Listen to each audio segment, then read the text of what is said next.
Let me tell you something. I'll tell you a couple of stories about fraud.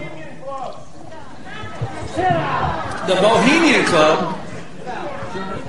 Did you say the Bohemian Club?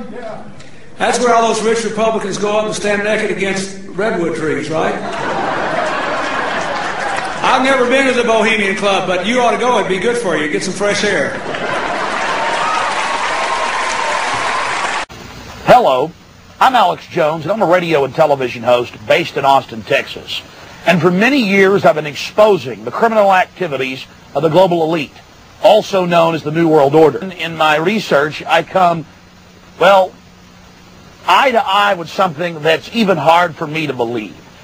And that's that the elite, again, the so-called establishment kings, those that know best, the visions of the anointed ones, are obsessed with the occult, from presidents to governors to the heads of industry.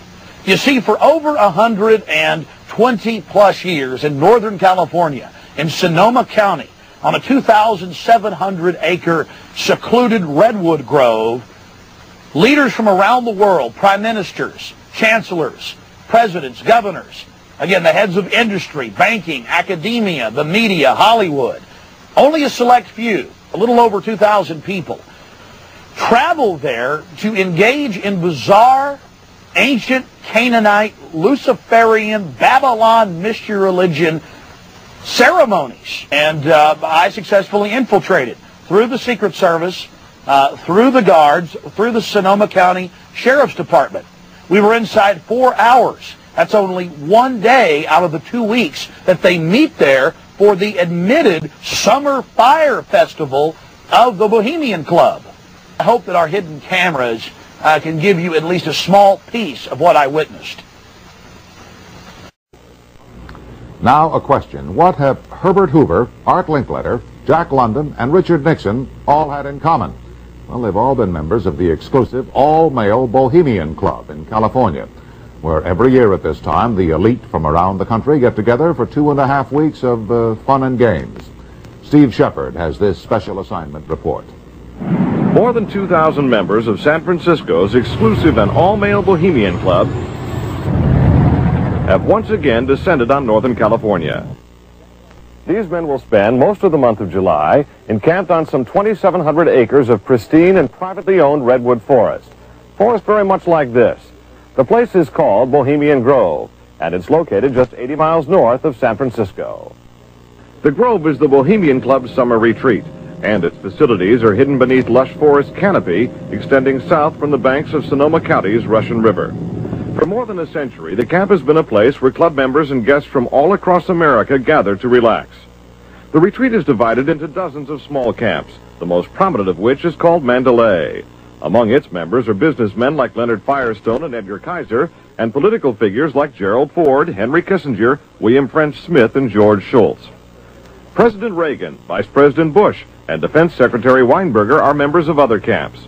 Richard Nixon is a Bohemian, and so are high-ranking executives of such companies as Eastern Airlines, Standard Oil of Indiana, and Bank of America. For the most part, the men of Bohemian Grove are over 50, highly successful, and, according to many employees, politically conservative. Well, each year, many of them seem to have a stunt, or try to come up with a stunt. Last year, in 1980, the popular button was Free the Fortune 500. Membership in the Grove is by invitation only, and is determined by such factors as social standing, occupation, and personal connections.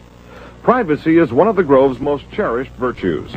Members may not photograph, record, speak, or write about activities at the retreat. While many public officials are Grove members, the press is a distinctly unwelcome guest. We're from ABC News. Well, get back there. Get back there. Can we talk to somebody in the... Get back there.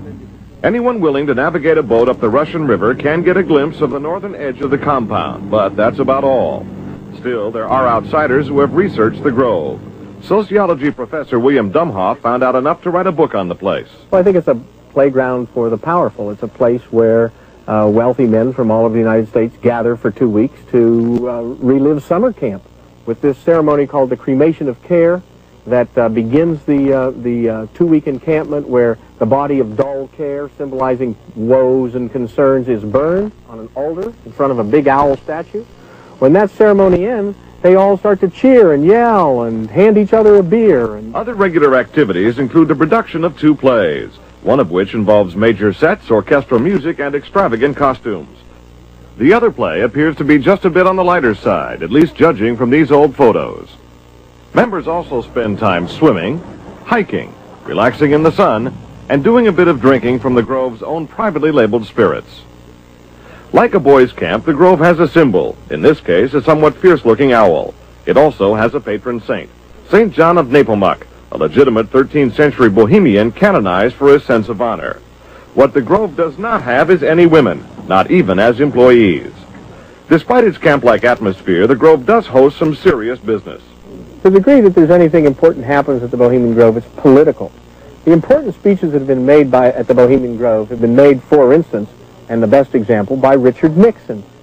Eisenhower gave a speech there. It was the first time the West Coast establishment really saw him close up. Discussions at the Grove in the 1930s helped lead to the development of nuclear power and the atomic bomb. It was at the Grove in 1967 that Richard Nixon and Ronald Reagan hashed out differences over their presidential ambitions. Each year, guests like Henry Kissinger or Zbigniew Brzezinski address members on their areas of expertise. Presidential counselor Edwin Meese will be among this year's speakers. And each year, other guests come to the Grove simply to enjoy themselves. This year, CIA Director William Casey is a scheduled guest of John McCone, former CIA Director. Baseball Commissioner Bowie Kuhn has been invited as a guest of baseball owner Peter O'Malley. Despite the presence of so many notables, the Grove is not without its small headaches. Anti-nuclear demonstrators gathered near the entrance to the retreat this year to wave signs and chant slogans. The Grove is also facing a suit from the state of California because it refuses to hire women. Still, the Bohemian Grove seems in no danger of passing.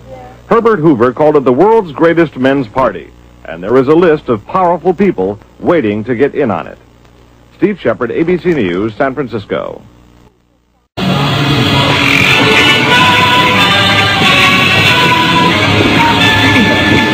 9 malevolence which would pursue us here has lost its power under these friendly trees. So shall we burn thee once again this night, flames that eat thine effigy. We shall read the sign, Midsummer sets us free. Ye shall burn me once again.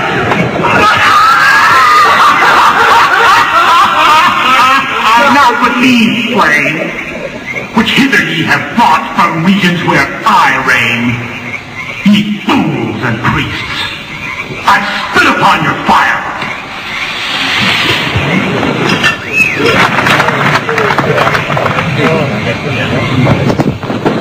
Wow. Prince of all mortal wisdom, Owl of Bohemia, we beseech thee, grant us thy counsel. Great Owl of Bohemia, we thank thee for thy adjuration. Begone, dull care. Fire shall have its will of thee. Begone, dull care. And all the winds, they bury with thy ducks. Hail, fellowship's eternal flame. Once again, Midsummer sets us free.